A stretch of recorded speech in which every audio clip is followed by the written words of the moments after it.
I'm here today to talk about this guy.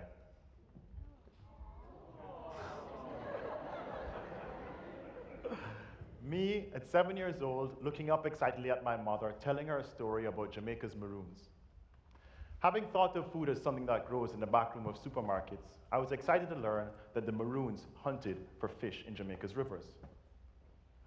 And not any mere fish, but crayfish, a delicious mini lobster. I said, Mom, did you know that the maroons used to hunt crayfish at night, using flame torches looking for the reflections of their eye? She was also excited. She said, yes, son, I know, because I myself hunted crayfish in summers in St. Mary on my summer holidays. I was a little bit disappointed. I never got to enjoy that on summer holidays. Let's fast forward a couple of years. I moved to Trinidad, discovered the bush and its fairly magical properties.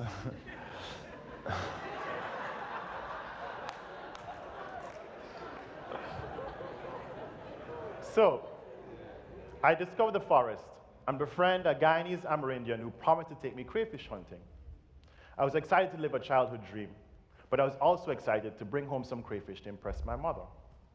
So we went on an adventure, and I caught what I thought were reasonably sized crayfish, brought them home expecting a hug, a kiss, and a thank you, but instead received a slap to the shoulder. My mom said, Alex, you're a baby killer. The crayfish that I thought were reasonably sized, or what my mom thought were babies, were because of the way we influence our forests, our waterways, and our atmosphere. I'm going to tell a story about a crayfish. Well, not any crayfish, but our natural assets. Our natural assets, which are our forests or coral reefs, or wood or water. Natural assets which are essential. They provide returns which are not desirable. They are critical to our very existence. Well, it's well known that we are well endowed. When it comes to plant biodiversity, 2.6% of the world's 300 plant species are endemic to the Caribbean. If you want to talk about vertebrate biodiversity, it gets even more impressive. 3.5% of all vertebrates are endemic, meaning from the Caribbean. When it gets to marine, it gets a little bit more confusing because there's so many creatures, we're just not so sure. So we put a range to it, and that's even more impressive. Between 8 to 35% of all marine species are endemic to the Caribbean region. Now, you must want to know, well, how big are we? If we were 1% the size of the Earth's landmass, that would mean we are punching above our weight. If we were 0.5%, it would be impressive. The Caribbean landmass represents 0.0000006% of the Earth's landmass. We are a biodiversity superpower. We are a marine hotspot. We are punching well above our weight. So those are our assets, what we've been given. Let's talk about the returns, what we get on an annual basis. We can start with bees, pollination. 84% of all crops globally are insect pollinated. And this rings true for Trinidad and Tobago as well. Recent research done by UWI in St. Augustine excluded pollinators from sweet peppers, okra, and cucumbers using meshes. Without those pollinators, sweet pepper production dropped by 96%.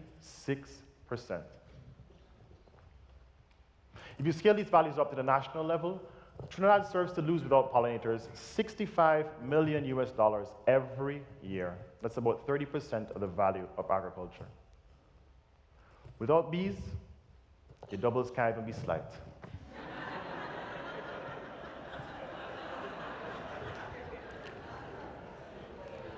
Let's talk about coral reefs, which act as nurseries and hatching grounds for invaluable fisheries, which protect our shores by reducing the energy of waves, keeping our vital beaches beautiful. But let's talk about how those reefs put money into the hands and pockets of restaurateurs, hotel owners, and tour guides. Coral reef-associated tourism, where the primary purpose for someone coming to a place is coral reefs, is worth 15% the value of all goods and services produced in Tobago in every given year, its GDP, 15%. In Belize, which has the second largest barrier reef in the world, that number goes up to 40% of GDP.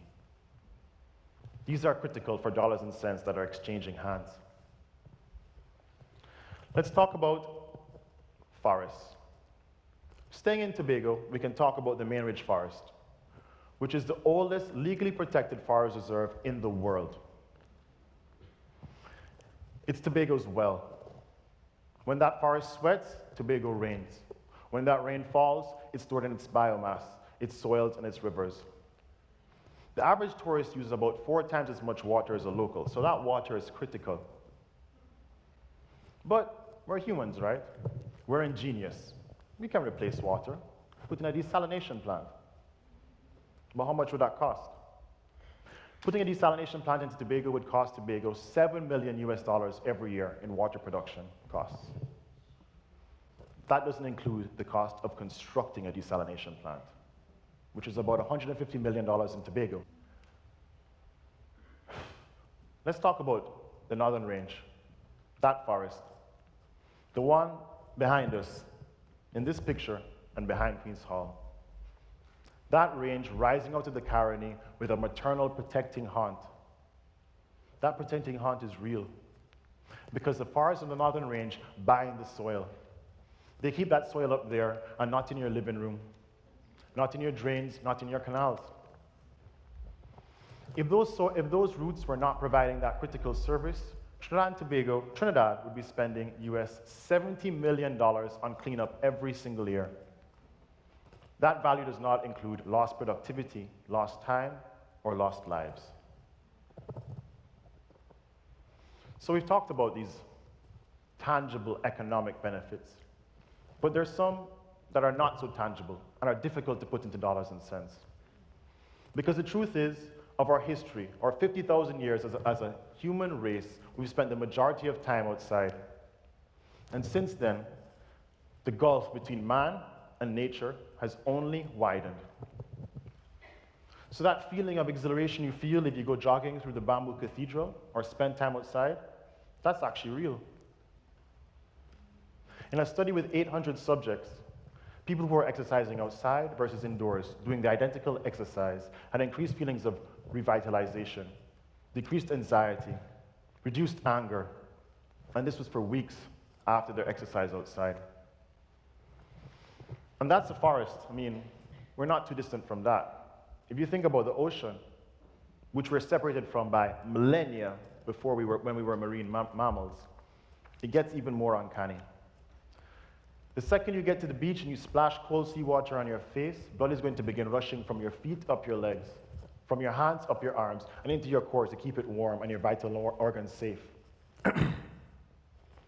Your heart rate will reflexively lower 25%. You'll enter a calm, almost dreamlike meditative state. That's evolutionary throwback from millions of years ago, from when we were marine mammals. So nature is providing for us in very tangible and economic ways, and in tangible emotional ways. So how do we treat these natural assets? Are we protecting? Are we investing in them? This is where the story becomes a little bit sad. Of the 16 countries that tie for the most water scarce on the planet, 7 are from the Caribbean. We share that prestigious number one spot with countries like Qatar, UAE, and the Western Sahara, desert. If you want to talk about carbon dioxide, Trinidad and Tobago is the second highest per capita emitter of carbon dioxide in the world. Per person, we emit more than Americans and Chinese. You want to talk about garbage? Let's talk about garbage. The average person in Guyana who owns 1/4 the wealth of the average American produces identical amount of garbage. And the same holds true for the rest of the Caribbean region. We produce some of the most garbage in the world. Look at the Northern Range. Let's talk about food and how in CARICOM we spend collectively $5 billion every year to import food. Trinidad is the #1 per capita consumer of frozen French fries in the world.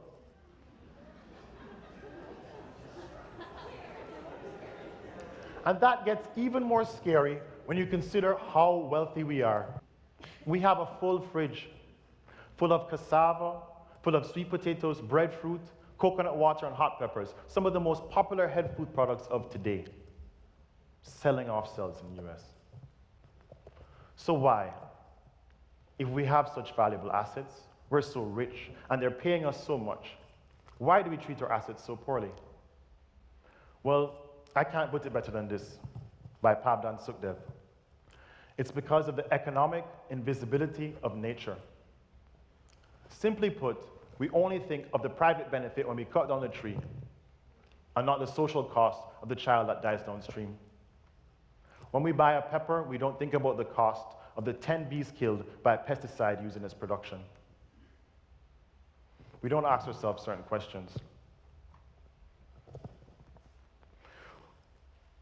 With all those values included, embodied in those costs, we don't ask ourselves, do we really want to buy that? Do I really want to buy this plastic bag if it includes the cost of killing a sea turtle in 5 years' time? Do I really want to buy an SUV that includes a levy paying for coastal road reconstruction in Mayaro? Do I really want to buy that? These values I mentioned, how nature puts money into our pockets and prevents it from leaving, how it enhances our mental well-being, these values are the ones that are off the record. Our balance sheets are incomplete.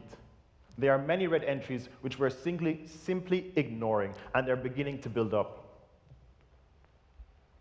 That debt, those red entries, will eventually come due.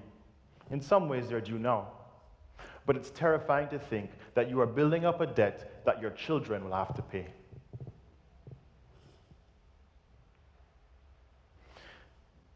Our greatest strength as humans, our ingenuity, is proving to be our undoing. So let's not say technology will fix it. Sure, you can build a desalination plant here, or a desalination plant there, or widen your drains, or build dams to prevent floods. You can do that. But you can't remove that truth I mentioned earlier, that over 50,000 years as a mature species, the vast majority has been spent in nature. If you take human history as a 24-hour clock, and then take the time we've spent in urban spaces into that clock, it would be the last 24 seconds in the day. We are built for natural spaces. Technology can't recreate certain things. Technology cannot recreate the feeling of swimming over a Technicolor reef. Technology cannot recreate the feeling of being massaged by a torrential waterfall.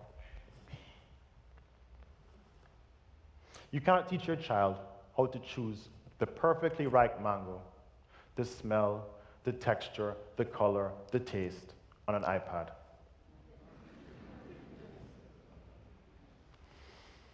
That story I started with is a story that's been told many times to many children with crayfish and with other things. And it will continue to be told until we begin to reconsider our natural assets, reconsider how we treat them and how we invest in them. Think about how we can invest in marine parks, reforestation, sustainable hunting laws. Think about how we can leverage our agricultural biodiversity to feed ourselves. Until we do that, we are in dire straits. I hope to one day tell stories to my children, but I am fearful. I don't want my story to start this way. I don't want my story to start. Once upon a time, there was a great forest. Once upon a time, there was a northern range. Thank you.